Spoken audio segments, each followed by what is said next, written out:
मैं डॉक्टर भामा अग्रवाल राजीव गांधी राजकीय महिला महाविद्यालय भिवानी की ओर से हिंदी की इस कक्षा में आप सबका स्वागत करती हूँ, अभिनंदन करती हूँ।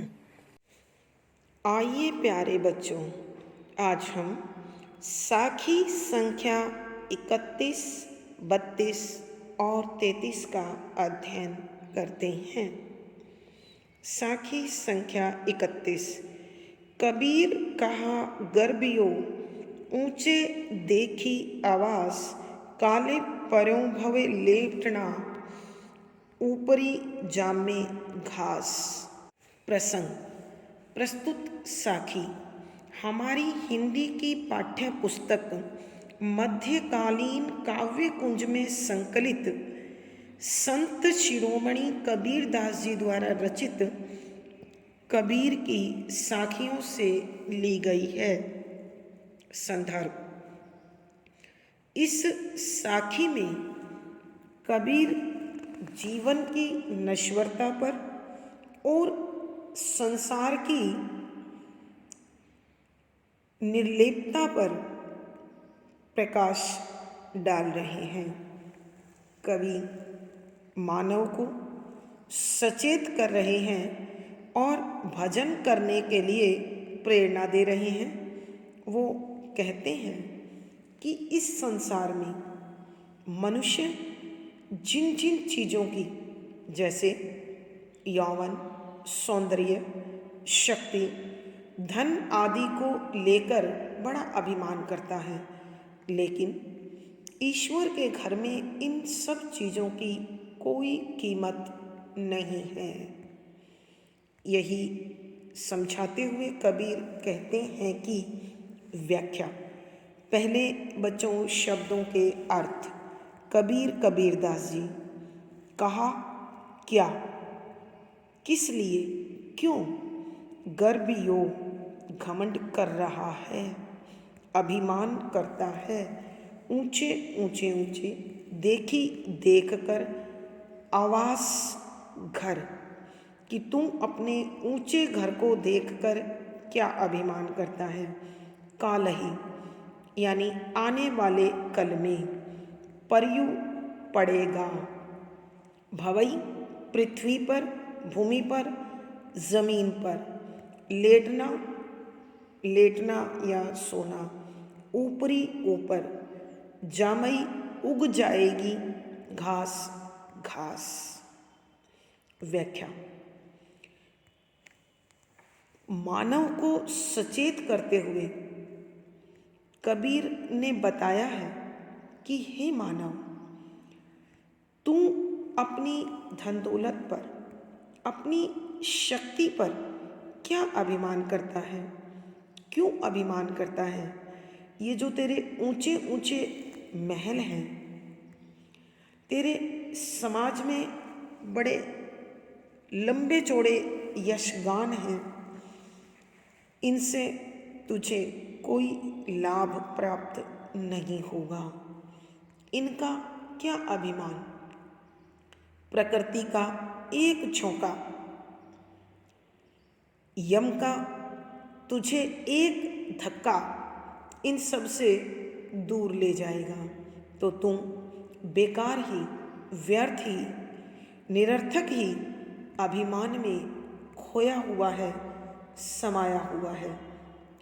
जीवन एक दिन जब मृत्यु को प्राप्त हो जाएगा, तब तुझे इसी जमीन पर लेटना पड़ेगा, और चाहे दाह क्रिया हो यानी शव को जलाया जाए अथवा पृथ्वी में दबाया जाए, तो इस शरीर की मिट्टी बन जाएगी और उस पर घास उग जाएगी, जिसे लोग अपने पैरों तले कुचल देंगे।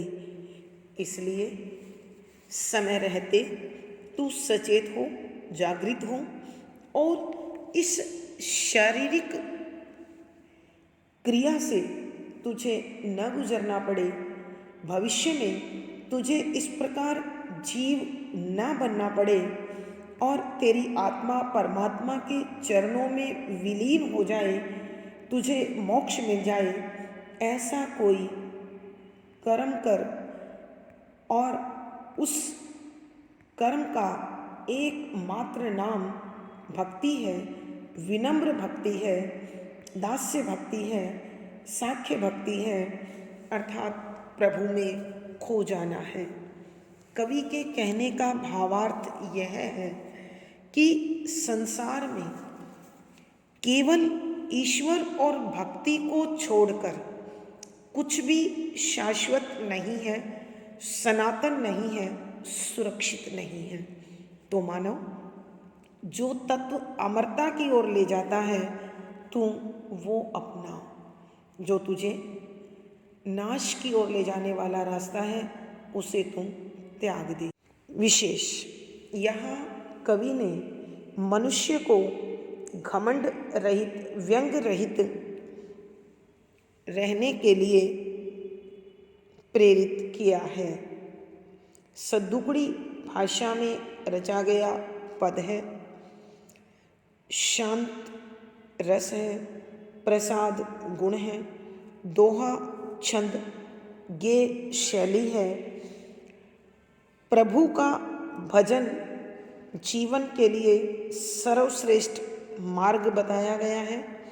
इस पद में कबीर कहा, अनुप्रास कहा क्यों, प्रश्न अलंकार, ऊंचे देखी आवास कारण अलंकार, कालौ पर्यु भवई लेटना दृष्टांत। यानी इस पद में अनुप्रास, प्रश्न, कारण, दृष्टांत आदि अलंकारों का सुंदर सटीक प्रयोग हुआ है। साखी संख्या 32। कबीर कहा गर्बियो इस जीवन की आस, टेसु फूले दिवस चारी, खंखर भय पलास। प्रसंग पूर्ववत। संदर्भ, यहाँ कबीरदास जी वही मनुष्य को जीवन की नश्वरता, संसार की सारहीनता और जितने भी अभिमान के तत्व, यौवन, सुंदरता, धन दौलत, सांसारिक शक्ति, शारीरिक ताकत आदि सब की क्षणभंगुरता को उद्घाटित करते हुए मानव को सचेत कर रहे हैं और इसी भावना से प्रेरित होकर कहते हैं कि कबीरदास जी कहा गर्बियो अभिमान करता है, घमंड करता है, इस जीवन की आशा में, टेसु का फूल, प्लास का फूल फूलई खिलते हैं, दिवस दिन चारी चार, खंखर ठूठ सौंदर्यहीन भय हो जाते हैं, पलाश के पेड़। व्याख्या, कबीरदास जी बता रहे हैं कि हे मानव, तुम इस संसार में अपने शरीर की सुंदरता पर, यौवन पर, शारीरिक शक्ति पर, सामाजिक प्रतिष्ठा पर इतना जो अभिमान कर रहा है वो सब बेकार है। ये स्थायी नहीं है, शाश्वत नहीं है, अमर नहीं है। ये समय के प्रभाव के साथ कम, ज़्यादा और नष्ट होने वाले तत्व हैं। इसीलिए इस सत्य को समझाने के लिए उन्होंने पलाश के फूल की विशेषता या पलाश के फूल की सच्चाई को उद्घाटित किया है। वो कहते हैं कि ये जो शरीर की सुंदरता है, ये तेरा यौवन है, ये पलाश के फूल की भांति है जो बहुत थोड़े दिन के लिए, बहुत थोड़े समय के लिए वृक्ष पर आता है और जब यह खिलता है तो अत्यंत आकर्षक और बहुत सुंदर लगता है, लेकिन केवल 4 दिन उसका जीवन होता है। यानी बहुत थोड़े समय के लिए उसे यह सौंदर्य मिलता है और देखते ही देखते वह पेड़ फल फूल पत्ते से रहित होकर ठूठ बच जाता है, सूखा काठ बच जाता है। तो मानव के शरीर की स्थिति भी यही है। बच्चा बेशक कितना भी सुंदर हो लेकिन शक्तिहीन होता है। थोड़े दिन का यौवन और फिर वही रंगहीन, स्वादहीन, यशहीन बुढ़ापा मनुष्य के जीवन में आता है और फिर वो असहाय लाचार हो जाता है। तो इसलिए कबीर चाहते हैं कि जब मनुष्य का शरीर समर्थ है, ताकतवर है, शक्तिशाली है, तभी वो ईश्वर का ध्यान करे और प्रभु की भक्ति को अपने शरीर में, अपने रोम रोम में इस प्रकार बसा ले कि प्रभु को अंततः उस पर कृपा करनी ही पड़े। कबीर के कहने का भावार्थ यह है कि इस संसार में जो भी कुछ है, दिखाई दे रहा है और अल्पकाल के लिए प्राप्त हो रहा है, उन पर मनुष्य को कतई अभिमान नहीं करना चाहिए, बल्कि उस शक्ति के समय ईश्वर का ध्यान लगाकर प्रभु को प्राप्त कर लेना चाहिए। विशेष इस साखी में कबीर ने शारीरिक सौंदर्य, यौवन और सांसारिक उपलब्धियों को क्षणिक नाशवान बताया है। प्रभु के भजन पर बल दिया है। संदूकड़ी भाषा में रचा गया पद है। शांत रस प्रसाद गुण है। व्यंजना या लक्षणा दोनों शब्द शक्तियाँ लिखी जा सकती हैं। दोहा छंद है, गेय शैली है। अब बच्चों अनुप्रास, प्रश्न, उदाहरण, दृष्टांत आदि अलंकारों का सुंदर सटीक प्रयोग हुआ है। साखी संख्या 33। यहू ऐसा संसार है जैसा सैबल फूल, दिन 10 के व्यवहार को झूठे रंगी ना भूल। प्रसंग पूर्ववत। संदर्भ भी बच्चों पहले जैसा ही है। यहाँ कवि मनुष्य को इस संसार में प्राप्त होने वाले सभी लाभ, सभी उपलब्धियों को सारहीन, क्षणिक बताकर प्रभु की भक्ति का संदेश दिया है।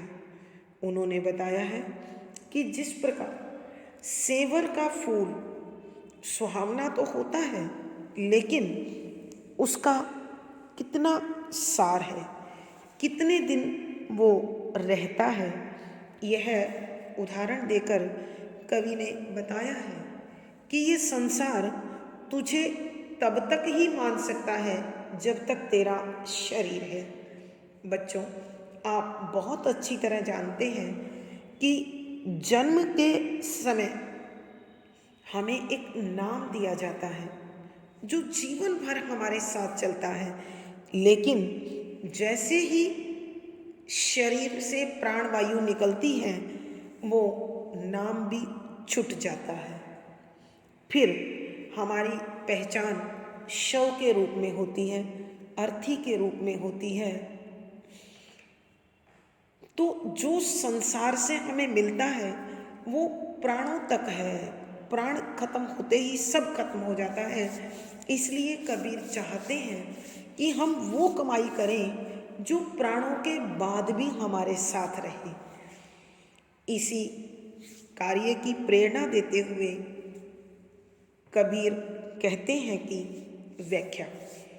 पहले बच्चों शब्दों के अर्थ।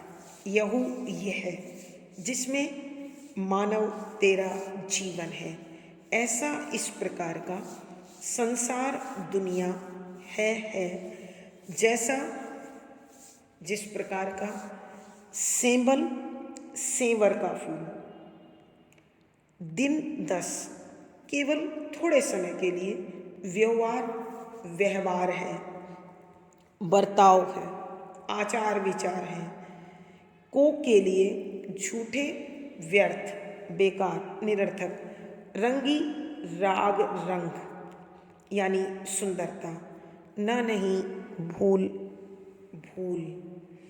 अब बच्चों व्याख्या देखो कि हे मानव, इस संसार में तेरी पहचान, तेरा जीवन सेंबल की फूल की भांति है, जो केवल तेरी प्राण वायु तक ही किसी को सुहावना लग सकता है, लेकिन यह निस्सार है, सारहीन है।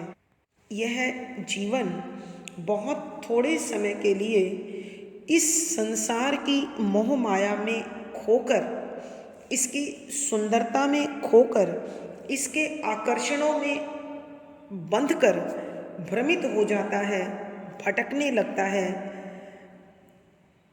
अपने लक्ष्य को भूल जाता है।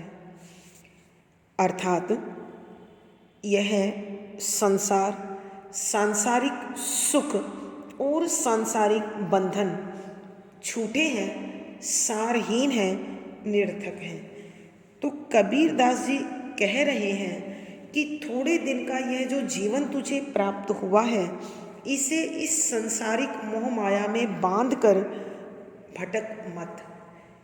यानी इस मानव शरीर की प्राप्ति का जो प्रमुख लक्ष्य ईश्वर की भक्ति को प्राप्त करना है, मोक्ष को पाना है, उसे अपने ध्यान में रखकर अपने आप को प्रभु के चरणों में समर्पित कर दे।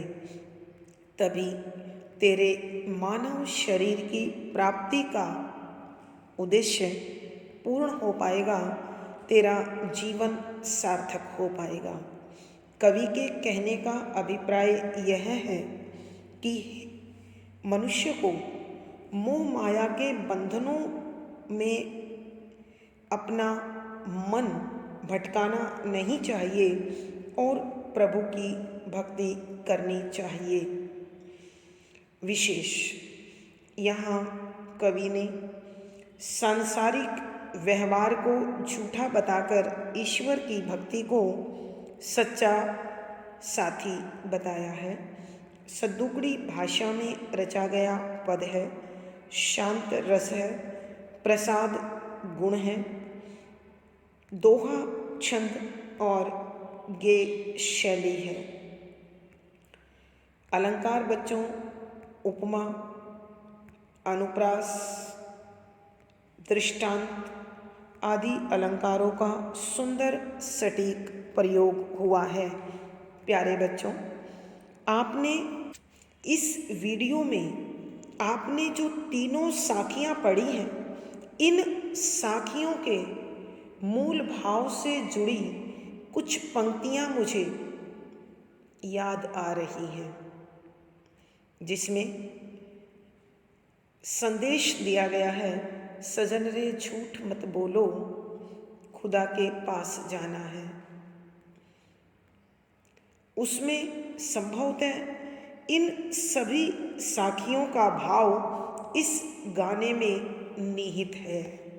तो बच्चों, इन पंक्तियों को अपने जीवन में धारण कर लें कि ईश्वर के पास जाने के लिए केवल सच्ची भावना, नेक कमाई और सद व्यवहार ही काम आता है।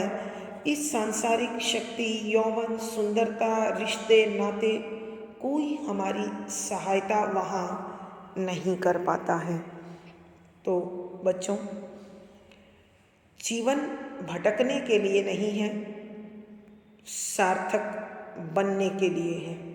धन्यवाद बच्चों, आभार। प्यारे बच्चों, आशा है आपको सारा विषय अच्छी प्रकार से समझ में आ गया होगा।